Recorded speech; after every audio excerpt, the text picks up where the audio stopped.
The federal government agency that assesses the terror threat to Canada is warning that the Israel-Hamas war could increase the risk of an extremist attack on Canadians here at home. In a series of briefings published after October 7th, the Integrated Terrorist Assessment Centre found that extremists motivated by the conflict could attack crowds at events in Canada.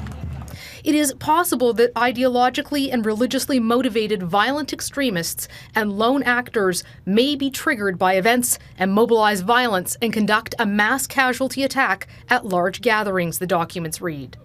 The briefings obtained by Global News through the Access to Information Act warn an attack on gatherings around the holidays or events like parades are, quote, increasingly likely. We're seeing language kind of riling people up and groups up.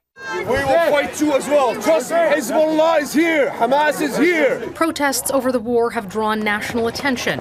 The intelligence reports say that while they have been largely, quote, lawful, this does not preclude opportunistic threat actors from joining events and engaging in violent behavior. What the assessment is saying is there is a possibility that someone on either side of the issue may be radicalized and may decide to act. National security sources have told Global News an unprecedented, complicated mix of terror threats in Canada could be exacerbated by the conflict, emboldening groups across the spectrum, from violent white nationalists to ISIS-affiliated lone wolves.